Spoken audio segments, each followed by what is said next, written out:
Hello students.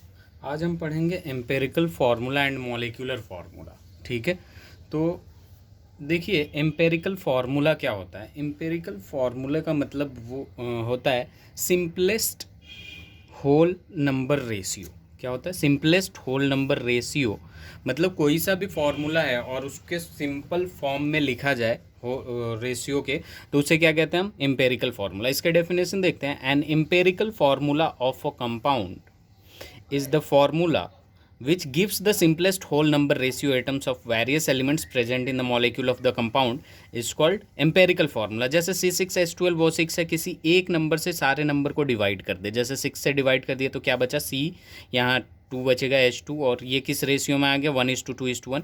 तो this is the empirical formula. क्या है ये? Empirical formula. ठीक है, जैसे मान लीजिए आपका आ गया C2H6। ठीक है, तो इसका इम्पेरिकल फार्मूला क्या होगा? CH3। ये इम्पेरिकल फार्मूला होगा और ये मॉलिक्यूलर फार्मूला होगा। मॉलिक्यूलर फार्मूला क्या होता है? Exact number of atoms present in the molecule of the compound, उसे हम कहते हैं मॉलिक्यूलर फार्मूला। ठीक है, molecular formula of a compound is defined as the formula which gives actual number of atoms, actual number of atoms of various elements present in the molecule of the compound. उसे क्या कहते हैं हम? Molecular formula कहते हैं। Molecular formula का एक formula यहाँ देखिए, molecular formula is equal to empirical formula into N. N जो ये होता है आपका अभी हम लोग एक एम्पेरिकल फार्मूला जब बनाएंगे तो वहाँ पे एक एग्जांपल लेंगे, तो वहाँ बहुत ही अच्छे तरीके से समझ में आ जाएगा इस एन का मतलब क्या है। एन एक्चुअल में होता है मॉलिक्यूलर फार्मूला मास। जो मॉलिक्यूलर फार्मूला का मास हो उसको डिवाइड करते हैं हम एम्पेरिकल फार्मूला मास से। ठीक है, तो उसे हम वो एक नंबर देता है जिसे हम एन कहते हैं। क्या कहते हैं? एन कहते हैं। ठीक है, तो हम एक एग्जांपल लेके इसको बहुत ही अच्छे से एक्सप्लेन कर रहे हैं, आप लोगों को समझ में आ जाएगा। Steps for writing empirical and molecular formula. ठीक है, इसके लिए हम एक एग्जांपल ले रहे हैं। जैसे a compounds contain 4.07% hydrogen, 24.27% carbon and 71.65% chlorine. Molar mass दे रखा है इसका, यानी मॉलिक्यूलर फार्मूला मास दे रखा है। What are its empirical and molecular formula mass. ठीक है, एम्पेरिकल फार्मूला और मॉलिक्यूलर फार्मूला बताना है। सबसे पहला स्टेप इसमें ये होता है, देखिए इन सबको जब परसेंटेज को ऐड करिएगा ऑलमोस्ट 100% के बराबर जाएगा। किसके इक्वल टू जाएगा? ऑलमोस्ट 100% के बराबर। तो सबसे पहले स्टेप में हम क्या करते हैं? एम्पेरिकल फार्मूला लिखने के लिए हम क्या करते हैं कि कन्वर्जन, जो ये परसेंटेज है उसको ग्राम में कन्वर्ट करते हैं। Conversion of mass percent, mass percent को ग्राम में कन्वर्ट कर देते हैं। मास परसेंट टू ग्राम्स कन्वर्ट कर देते हैं। ठीक है, अब कन्वेनियंट के लिए हमने इसे क्या ले लिया? 100 ग्राम ले लिया। ठीक है, 100 ग्राम ले लिया, तो फॉर कन्वेनियंस 100 ग्राम ले लिया। तो यहाँ पे जब हम मास निकालेंगे कि मास ऑफ हाइड्रोजन कितना है, मास ऑफ हाइड्रोजन आपका कितना आ जाएगा? 4.07 ग्राम। ठीक है, मास ऑफ कार्बन कितना हो जाएगा आपका? 24.27 ग्राम। और मास ऑफ क्लोरीन की जब बात करेंगे तो मास ऑफ क्लोरीन कितना हो जाएगा? 71.65 ग्राम। ठीक है, तो सबसे पहला स्टेप यही है कि conversion of mass percent to gram. Step 2 में क्या करेंगे? मोल्स में कन्वर्ट कर देंगे। Convert into number of moles of each element, of each element. ठीक है, अब हम क्या करेंगे? मोल्स ऑफ हाइड्रोजन निकालेंगे। मोल्स ऑफ हाइड्रोजन, तो मोल्स ऑफ हाइड्रोजन देखिए गिवन मास ऊपर है 4.07, डिवाइड कर देंगे 1 से, क्योंकि हाइड्रोजन का मोलर मास कितना होता है? 1 होता है। तो ये कितना आ गया आपका? 4.07। ठीक है, मोल्स ऑफ कार्बन की जब बात करेंगे तो मोल्स ऑफ कार्बन कितना आपका? Given mass 24.27 divided by molar mass कितना होता है? 12 होता है ऑलमोस्ट। तो ये कितना आ जाएगा? 2.02। मोल्स ऑफ क्लोरीन की जब बात करेंगे तो moles of chlorine given mass कितना है? 71.65, और इसका मोलर मास कितना होता है? 35.5। तो ये आ जाएगा 2.02 ऑलमोस्ट। ठीक है, अप्रॉक्सीमेटली। तो सबसे पहला स्टेप यही है कि conversion of mass percent into mass कर दिया। दूसरा स्टेप ये होता है कि convert it convert into number of moles of each element, ठीक है। अब देखिए थर्ड स्टेप क्या करते हैं हम, स्टेप ध्यान में रखिएगा कि सबसे पहले मास ग्राम में कन्वर्ट किए, ठीक है, दूसरा कि नंबर ऑफ मोल्स में किए, उसके बाद हम क्या करते हैं कि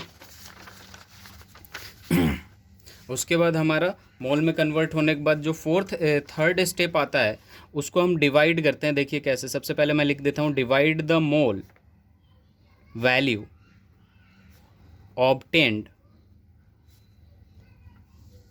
by the smallest number, obtained by the smallest number.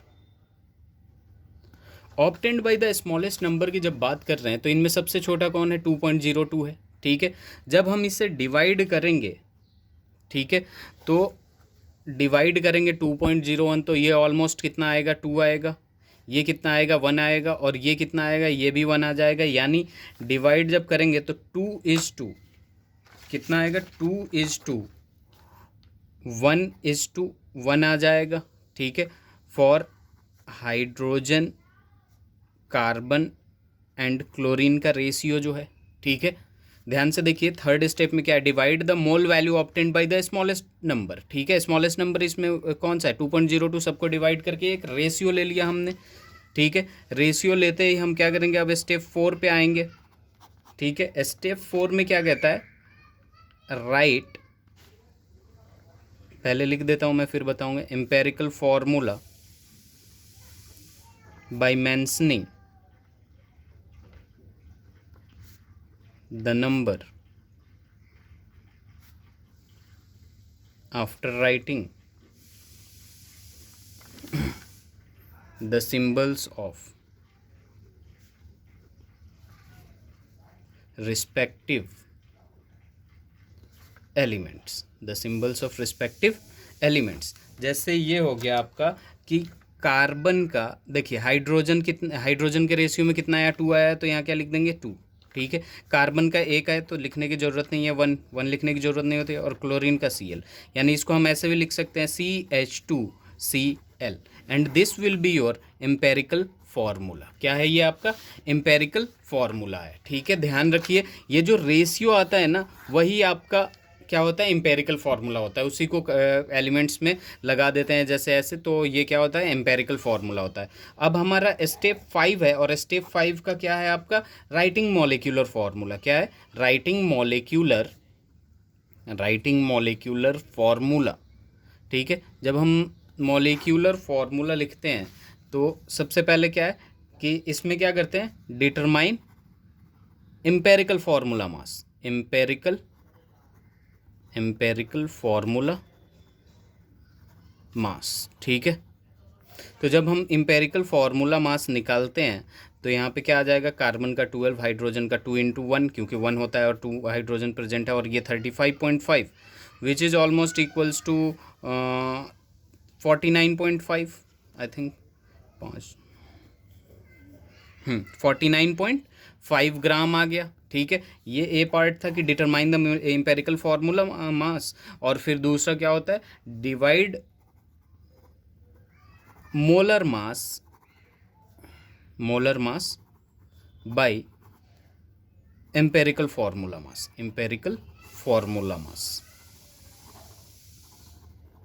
ठीक है। यानी ये n देगा हमें, जो हमने वहाँ पढ़ा था कि n निकालने के लिए molecular formula mass by empirical formula mass n देगा, और इस n को मल्टीप्लाई कर देंगे एम्पेरिकल फार्मूला में तो मॉलिक्यूलर फार्मूला दे देगा, ठीक है। डिवाइड